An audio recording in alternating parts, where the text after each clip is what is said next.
Ever feel like a total fraud even when you're crushing it?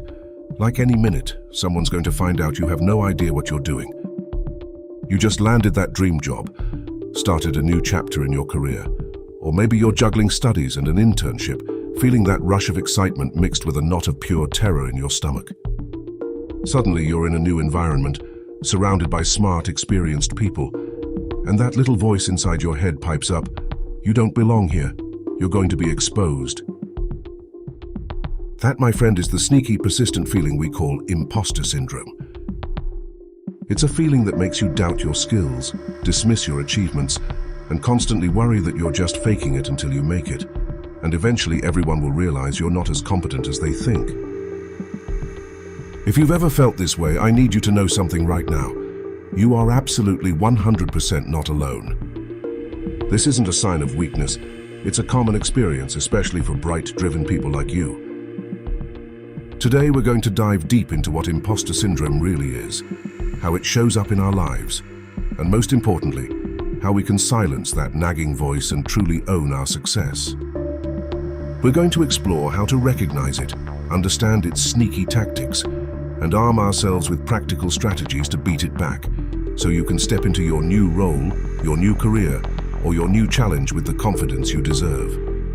So what exactly is this imposter syndrome we're talking about? Simply put, it's a psychological pattern where you consistently doubt your accomplishments and have a persistent, internalized fear of being exposed as a fraud. It doesn't matter how many degrees you have, how many promotions you've received, or how many people praise your work. If you're battling imposter syndrome, none of that positive feedback truly sinks in. You might chalk it up to luck, timing, or even just people being nice. The key characteristics are intense self-doubt, gnawing anxiety about failing or being found out, and a deep-seated belief that you're not as capable as others perceive you to be. It's like living with a secret, always afraid someone will pull back the curtain and reveal the real you, the one you believe isn't good enough. This feeling isn't some rare exotic condition. In fact, studies suggest that up to 70% of people experience imposter syndrome at some point in their lives. It affects everyone from students and new hires to seasoned executives and celebrities. So if you're sitting there thinking, "Oh my gosh, this is me," know that you're in incredibly good company. But how does this sneaky feeling actually show up in our day-to-day lives, especially when we're in a new role? Let me tell you, it's got a few favorite disguises. One of its most common manifestations is perfectionism. This isn't the healthy kind of striving for excellence. This is a desperate, relentless pursuit of flawlessness, driven by the core belief. Meet Sarah. Sarah just landed her dream job as a project manager at a bustling tech company.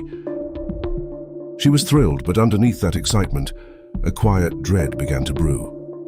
She saw herself as a novice, surrounded by veterans who seemed to effortlessly manage complex projects. To compensate, Sarah started working around the clock.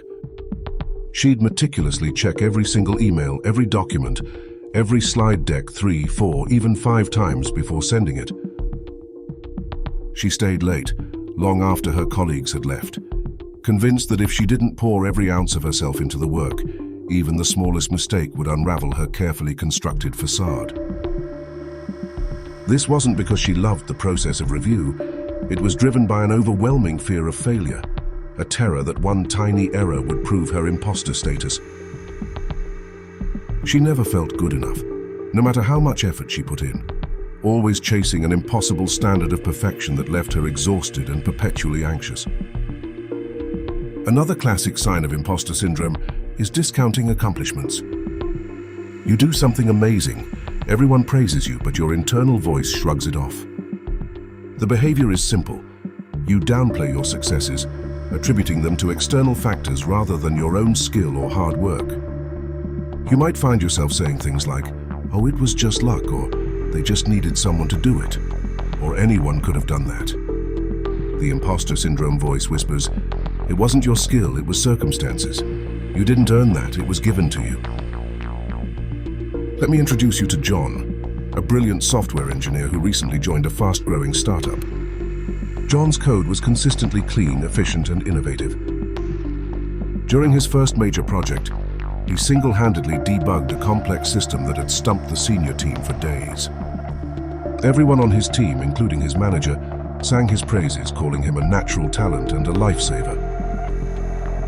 But John? He just mumbled, "Nah, I just got lucky. It was a simple fix, really. Someone else would have figured it out eventually." He truly believed he just happened to stumble upon the solution, or that his success was due to an easy assignment rather than his sharp analytical mind. He couldn't internalize the praise because he didn't feel he truly deserved it. In his mind, he was just a lucky guesser, not a genuinely talented engineer. Then there's the insidious fear of asking for help. This stems from a core belief that you should already know everything, especially in a new role. You worry that by asking a question, you'll reveal your lack of knowledge and confirm everyone's imagined suspicion that you're not fit for the job. The consequence?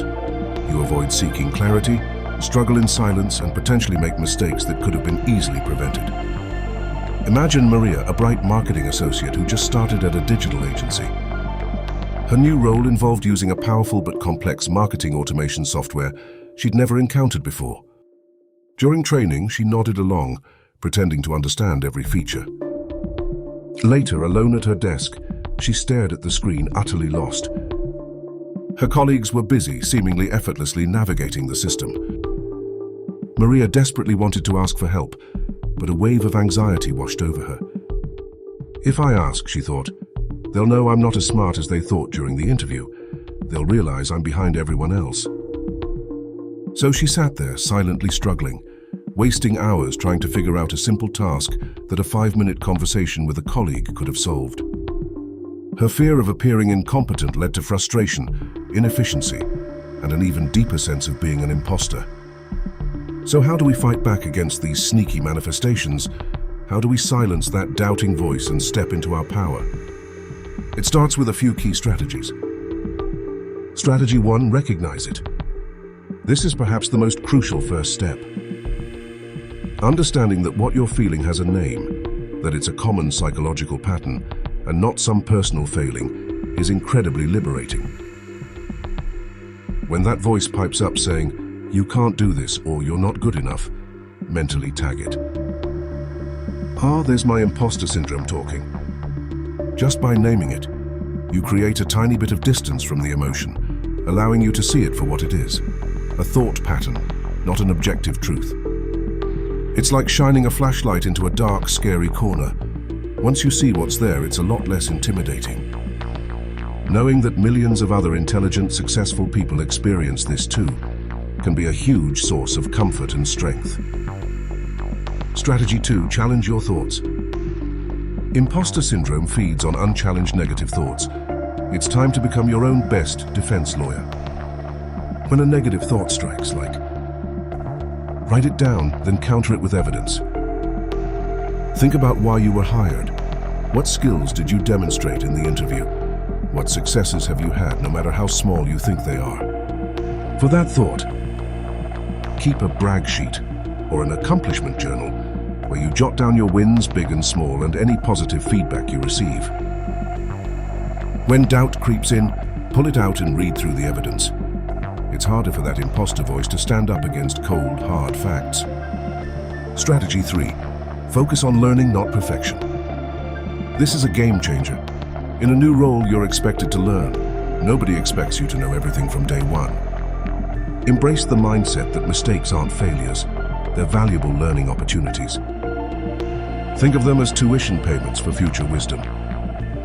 Instead of striving for unattainable perfection, which only fuels anxiety, focus on progress and growth. Ask yourself, what can I learn from this, rather than, how can I avoid any mistakes? This shift in perspective is incredibly powerful. It allows you to be curious, to experiment and to grow without the crushing pressure of needing to be flawless. Remember, even the most seasoned professionals are constantly learning and making adjustments. That's how expertise is built. Strategy 4, share your feelings. This one might feel the scariest, but it's often the most impactful. The moment you say your imposter fears out loud to a trusted person, it loses half its power.